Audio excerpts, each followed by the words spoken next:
here you are talking about women who just happen to be of color, coincidence, with low IQs. You didn't even finish college if you even went. So I don't need to see the chunks in the milk to know it's bad. I can smell it. So as you sit here and get ready to go, I need to see the whole quotes. He's said enough wild that you know his spirit is not in the right place. This week's Spears and Steinberg podcast wasn't just an episode, it was a collision.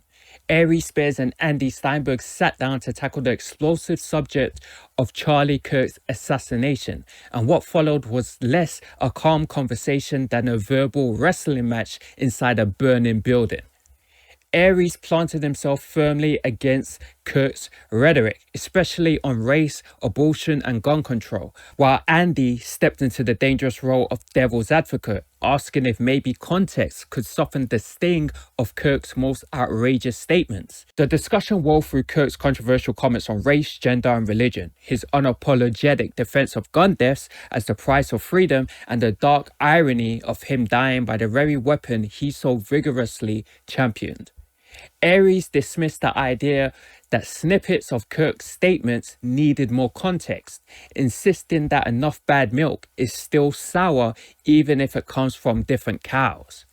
Andy countered by pointing to Kirk's debate skills and the dangers of cherry picking. Their clash wasn't just about Kirk, it was about how we judge rhetoric, extremism, and the strange space between refusing to celebrate a death but also not mourning it. If you found this recap thought-provoking, here's where you come in. Hit that like button, drop a comment with your own take on whether Aries or Andy had a stronger argument, and share this with anyone who thrives on raw, messy political debates. And don't forget, subscribe to Fry Plantain for more unfiltered coverage, sharp analysis, and the kind of conversations you'll still be thinking about long after the episode ends. So Charlie Kirk, you know, I started off by saying in my post, again, as I alluded to here, I wasn't a fan, I wasn't a fan.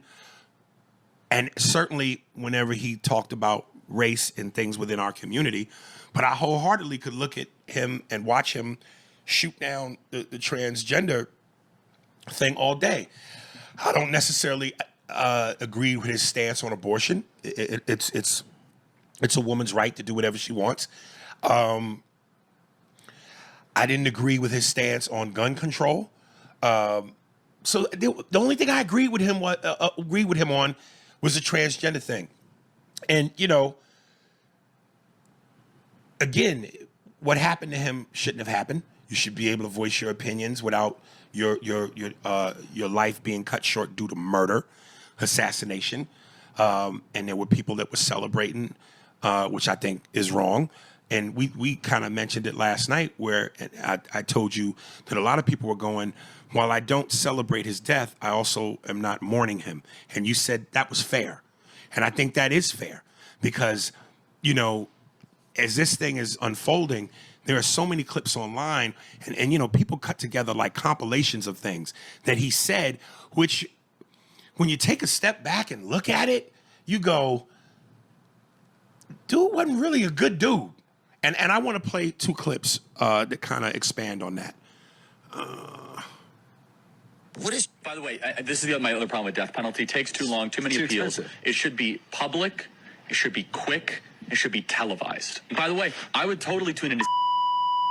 Aries Spears went in immediately, calling Kirk's spirit not in the right place, which is the podcast version of saying someone's soul failed its annual emissions test. He laid out Kirk's greatest hits of verbal disasters: black people supposedly better off enslaved, black women supposedly with less brain power, the casual dismissal of George Floyd, and the ever-popular distrust of a black pilot. Aries didn't need context, didn't need nuance, and frankly didn't need a seatbelt. His point was simple. You don't have to drink the whole carton to know the milk has chunks. Andy Steinberg, ever the counterbalance, dared to play devil's advocate. And you know what? I want to watch that execution. Now, the only thing I'm cutting this clip short is because I like the caption. All his wishes came true. He goes, I think an execution should be public, it should be quick, and it should be televised. If this ain't irony, I don't know what is. Yours was quick, televised, and what was the other thing he said? It should be quick, televised, and whatever the third thing he said is. Yeah, he fit all three of those. Except he wasn't convicted of a crime. He wasn't executed. He was assassinated.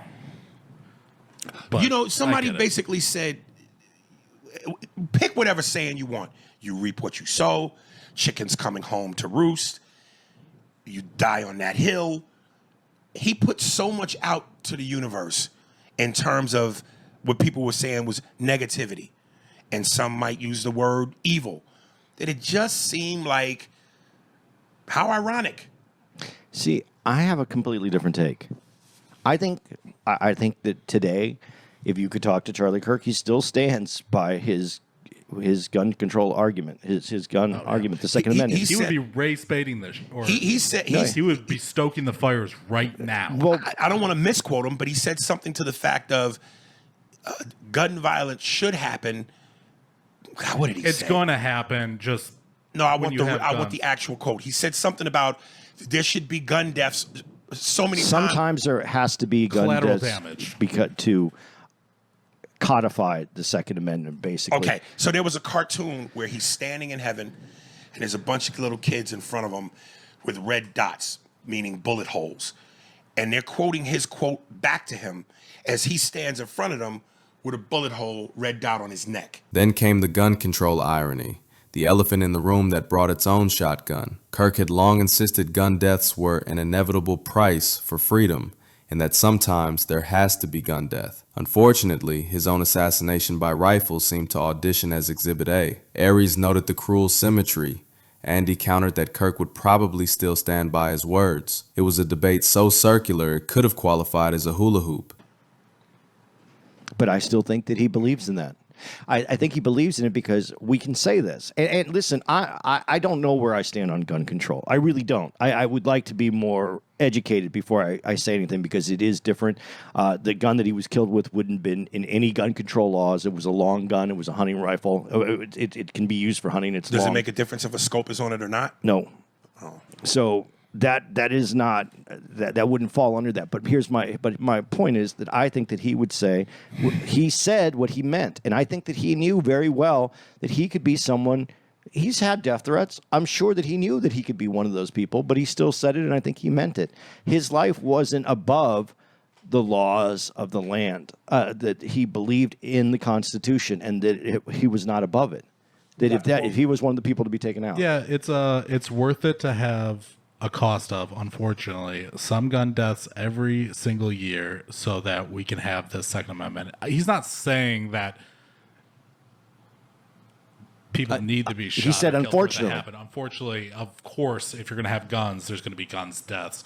And to be honest, at least he's being honest about it, but Well, listen, I'm not. I don't want to. I'm not minimizing. When you see a child that unnecessarily dies, it's a horrible, horrible thing, and it's a gun death, and you go, "That's horrible." More children are killed in car accidents throughout this country. I'm not saying, but no one's going to yell at. We need to get rid of cars. Everybody, we should can't only get have rid of trains. cars, but you can put tons of safety precautions on them. You know what? And nobody- but I'm sorry, it's not in the Constitution.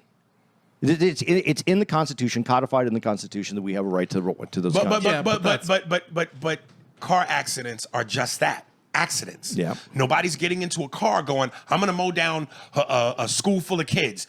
Somebody is going, I'm going to grab my gun, I'm going to go into a school and deliberately kill kids. Okay. What made the podcast fascinating wasn't just the disagreement over Kirk's statements. It was the raw, jagged discomfort over what to do with a figure like him after death.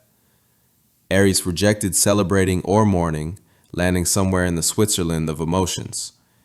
Andy seemed more willing to acknowledge Kirk's debate skills, even while not defending his most toxic takes. It was less about who won and more about how they both limped out of the minefield without losing limbs. So here's another reason why black people weren't necessarily crying over him. For how they feel about his death, especially minority communities. Black people are better off as slaves. Black women have less brain processing power, which is crazy because we're the highest educated demographic in the country, by the way. 10-year-olds should have to give birth to their rapist babies. Execution should be public, quick, and televised. And children should be able to watch. Black people are only in high up positions because of affirmative action, not because they are qualified. He called George Floyd a scumbag who is unworthy of the attention he's receiving. He said that gun deaths are an inevitable price worth paying to safeguard the Second Amendment. He told Taylor Swift that she needs to submit to her husband. He said transgenderism is a mental disorder. If I see a black pilot, I'm going to be like, boy, I hope he's qualified. He called Islam a danger to the United States.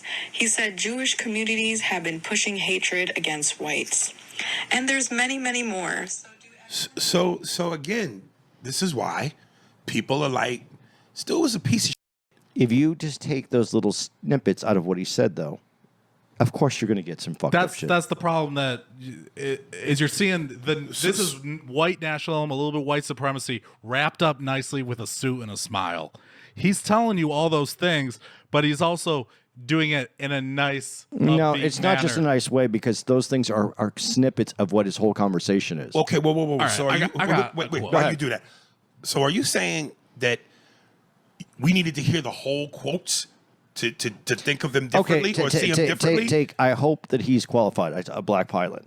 He was talking about especially that if you use DEI and people know that black people are getting jobs because specifically over anyone else because of it and underqualified, that isn't going to make you uncomfortable, or that you have black pilots, there's no DEI, and you know that they got the job just because of that. The conversation veered briefly into Kirk's lack of a college degree, which Aries found ironic, given Kirk's habit of belittling Ivy League graduates.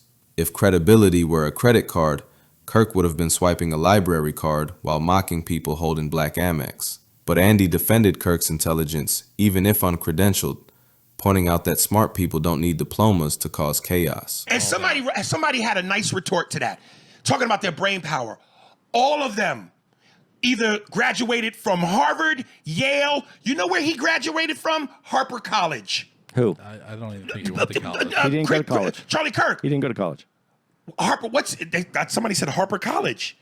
He never graduated. He from might college. have. Oh, say that part again. He never graduated. He never graduated. He talks Well- about it. That's one of his talking Okay, points. so what right does he have to say to women who have graduated from Harvard and Yale their brain power, and you didn't even finish? As far as I know, he didn't even go. He started a foundation. You're not making the argument better. Well, Yeah. it doesn't matter if he went or not. The dude is clearly really smart. But no, here's what I'm talking about. Let me get to what I just said. Here you are, talking about women who just happen to be of color, coincidence, with low IQs. You didn't even finish college if you even went. So I don't need to see the chunks in the milk to know it's bad. I can smell it. So as you sit here and get ready to go, I need to see the whole quotes. He's said enough wild that you know his spirit is not in the right place. Well, You know, when the Ukrainian woman thing happened, he was actually really outraged by that as well. But he would start throwing out the statistics. Black people have this high crime rate. You need to see the whole quote based on what you just heard about him saying about Jews. yeah, You need to see the whole quote. because he says some Jewish communities. There are some Jewish communities that have Isn't it funny? issues. He got issues with blacks, women, trans, anything from narcissists to racists to what's the other? Misogynist. Misogynist. I don't need to see the chunks in the milk. You can't smell it. At its core, the podcast wasn't really about Kirk. It was about the larger ecosystem of extremism, how rhetoric metastasizes, how context is weaponized, and how gun irony never gets old until it does. Both Aries and Andy wrestled with the moral gymnastics of separating the man's assassination from the man's mouth, but they kept tripping over the same problem. Does context save a person, or just politely rephrase the ugliness?